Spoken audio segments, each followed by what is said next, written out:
I will never forget what my father told me when I announced my engagement. He took me to the side and said, "Zoe, are you sure about marrying this man, Peter? I know you're in love with him, but I don't think he's a good match for you." "Why are you saying this, Dad? He loves me and respects me. I don't care if he's not as well off as us." "I know that, Zoe. You know, I built my riches from nothing. I would never disrespect a person who does not belong to my economic class. But Peter is a very sketchy man. His mother is no different." "What do you mean, Dad? I don't understand." "Call it a father's instinct, Zoe. This man doesn't love you. Yes, he showers you with affection, but always talks about how rich you are. I heard him flexing to his friends that he bagged a rich brat. Julia just laughed with him and agreed." "You must be mistaken, Dad. Peter would never say those things about me. Julia also loves me a lot. I'm sure she would scold Peter if he tried to joke like that." Sometimes I wish I had listened to my father. He did know what he was talking about. I was a stupid girl in love. My mother passed away 2 years before I got married. My dad was sick and wasn't long for this world. I was desperate to hold on to something that would give me the will to live. Peter and Julia became those people. My dad was a rich man. He made a series of good investments that made him very financially well off. I worked hard at my job and got a moderate salary as well. All in all, we were pretty comfortable in life. My husband Peter and his mom Julia weren't that well off. Yes, Peter did earn more than me, but he came from a very humble background. His field wasn't good enough to make him a millionaire. Peter did hold some resentment towards it. He and Julia liked sophisticated and expensive things. He often complained about not having enough money. I was always glad to help them out with the little allowance my dad gave me.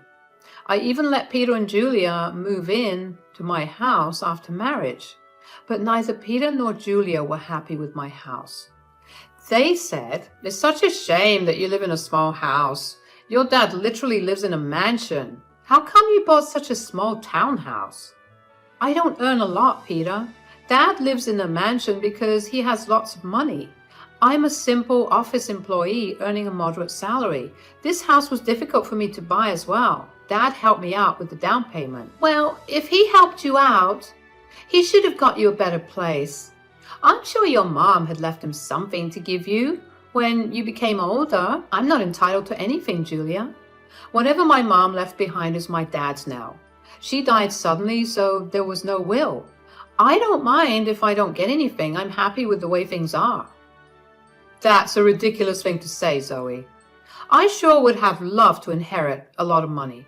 You know what? Your dad should trade houses with us. He lives alone, so he doesn't need the space anyway. Right, Mom?" "Yeah, Peter's right, Zoe. You could ask." "Absolutely not. That house is my dad's, and he deserves to live comfortably as long as he is alive." "Well, he won't be alive for long now that he's sick.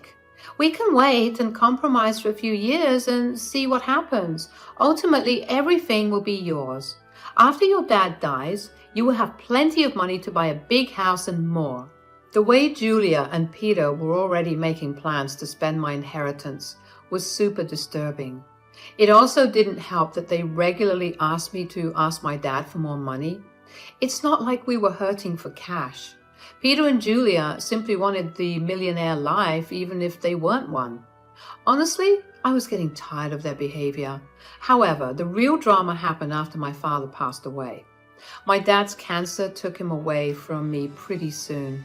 I was devastated but got little support from Peter or Julia. They were only concerned about the date of the will reading and didn't even help with the funeral. Hell, they refused to attend the funeral because my dad was no one to them. I was heartbroken and furious. At that point, my dad's words kept coming back to me. I was getting suspicious of them and started to have doubts about their intentions.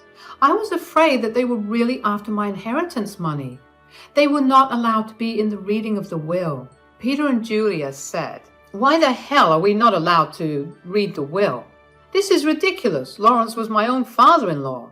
"Yes, this is ridiculous. We are family and should be present for this event. We have the right to know what Lawrence left in the will. At least my son should be allowed to be there." "Your son is not in the will, Julia, so he cannot read the will. Why are you two so obsessed with inheritance? You two didn't even come to the funeral. It was funny how my dad was suddenly family when it came to getting an inheritance. I was pretty annoyed at Julia and Peter. What was worse was that they started to hound me as soon as I got back from reading the will. They were not allowed to see the will. I had a hard time dealing with the grief of losing my father, but I got no words of support or sympathy from them. They simply wanted to know about my inheritance. Julia asked me, "Zoe, we have been wondering about something for a while now. How much inheritance did you receive from your parents? You must have got a lot of money. How much money did you get?" My parents unfortunately didn't leave me any money in my inheritance, so I received zero. What? You didn't get any money? But your parents were rich. They should have left you something. I don't believe that you didn't get any money.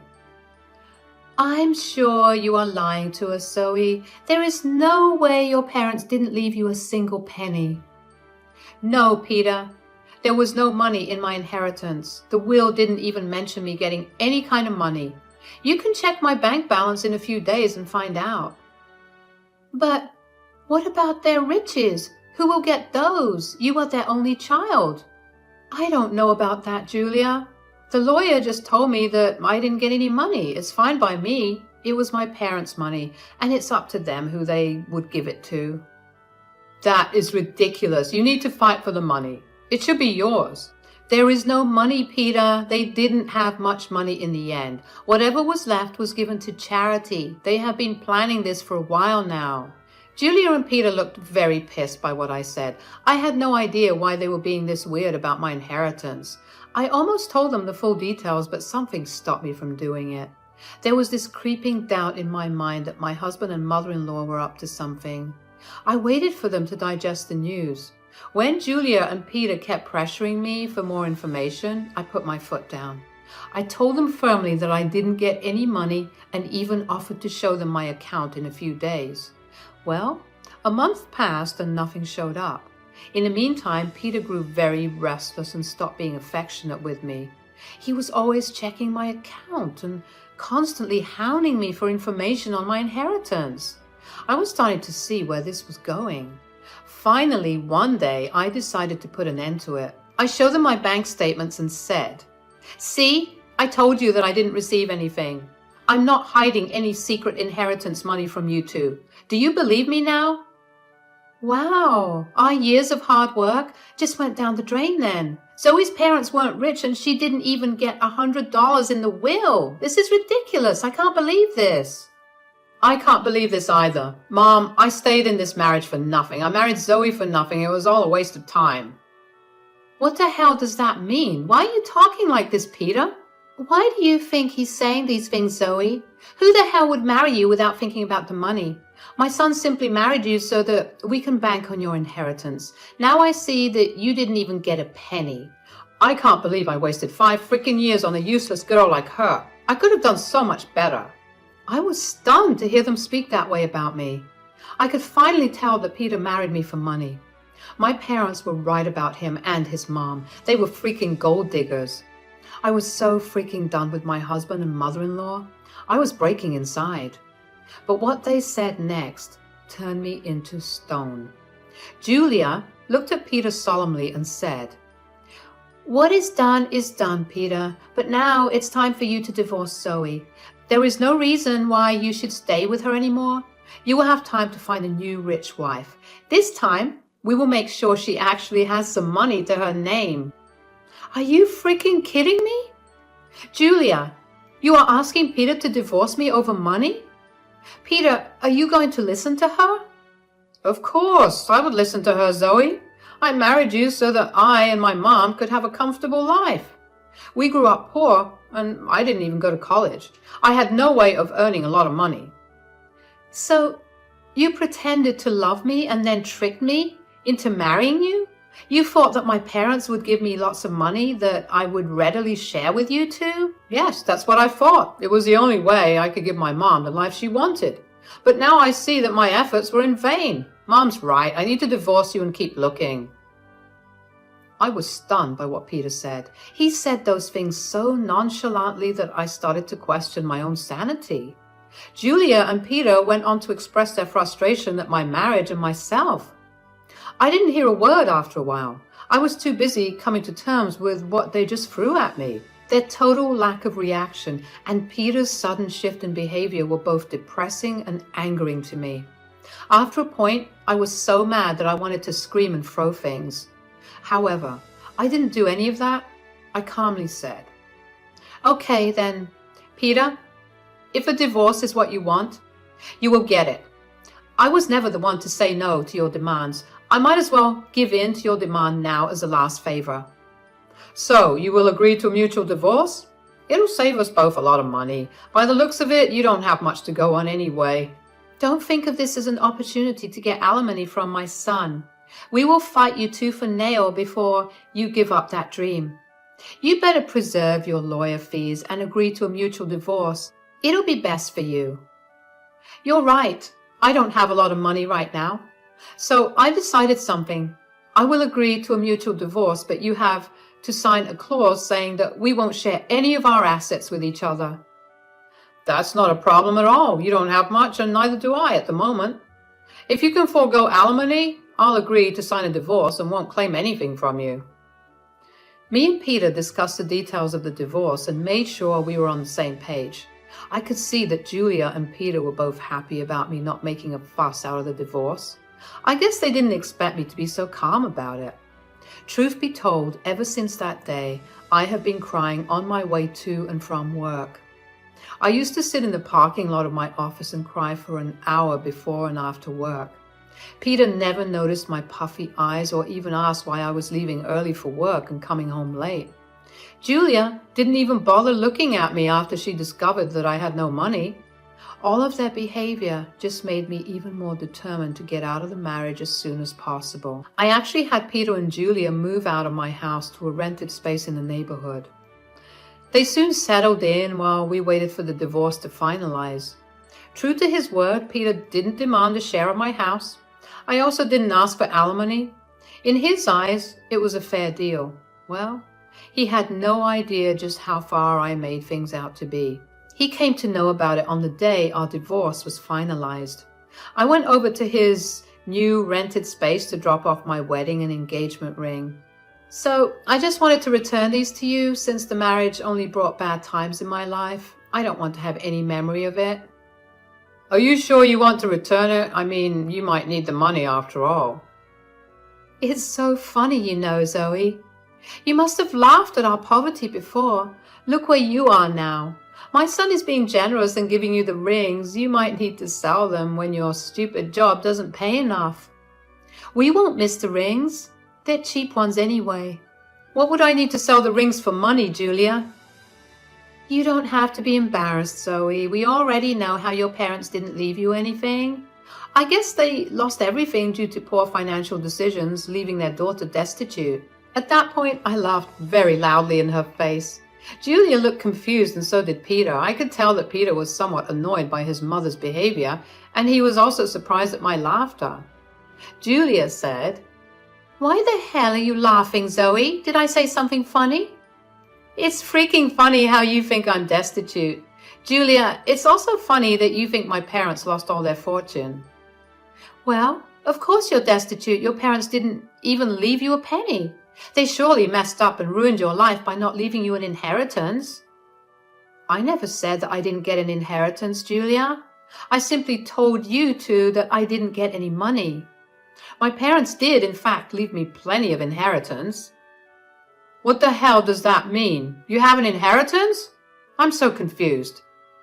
"My parents could see you and Julia for the little gold diggers you two are, so they made a secret clause in their will. It said that I would receive no monetary inheritance. Instead, I was given this entire neighborhood as my inheritance." "What? You own this neighborhood now? How is that possible? We would have known about your inheritance if this was true. We even signed the lease with an estate manager who didn't tell us the name of the owner."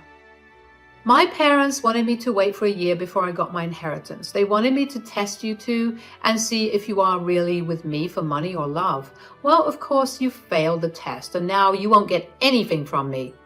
Also, the estate manager was appointed by my parents to take care of the property before I inherited it. They were smart people, you know. That is impossible. I don't believe a word you're saying. You're just embarrassed because you don't have money anymore. Oh, really, Peter? Is that what you and your mother have concluded from this? Well, why don't you call your landlord and find out from him? Don't worry, we will do that.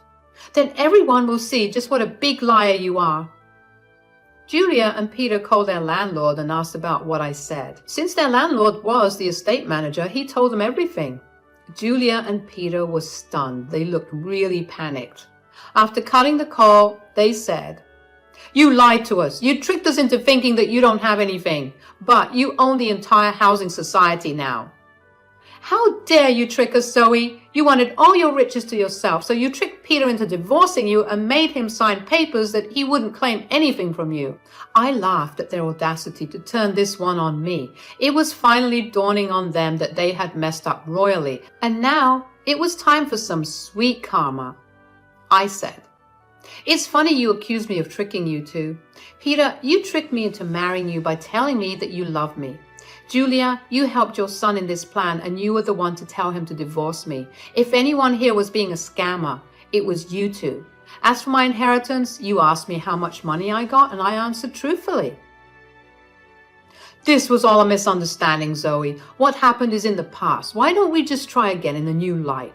We did spend 4 years together. It would be a shame to throw it away."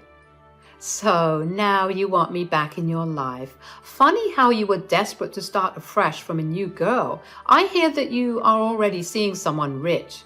Don't worry, I'll inform her about what a snake you are." Peter and Julia started to beg me not to mess up this new relationship. Peter told me that since I wasn't ready to give him another chance, I shouldn't mess up his future. I told them to freak off. Also, I informed them that I will kick them out once the property is transferred to my name. They panicked at that and started to beg me even more. In the weeks that followed, Julia and Peter showed up at my house to beg me to forgive them. Peter and Julia already have an eviction on their record, so it is unlikely anyone would give them rent. The only reason they were staying on my property was because I asked the estate manager to allow it. I also called Peter's new victim and told her everything. She was horrified by what Peter and Julia did and broke up with him instantly. She even showed me the texts. After this fiasco, Peter and Julia beat down my door to call me names. I promptly called the police and had them off my property. After I got my inheritance in my name, I kicked them out very swiftly. They didn't expect me to go through with the threat. They did show up on my property again and the police were called. The cops gave them a stern warning and I filed for a restraining order. Turns out the entire town knew about what happened. They were essentially disowned by friends and had to leave the city to start afresh. Meanwhile, I'm enjoying my new wealth and am finally free from gold-digging leeches.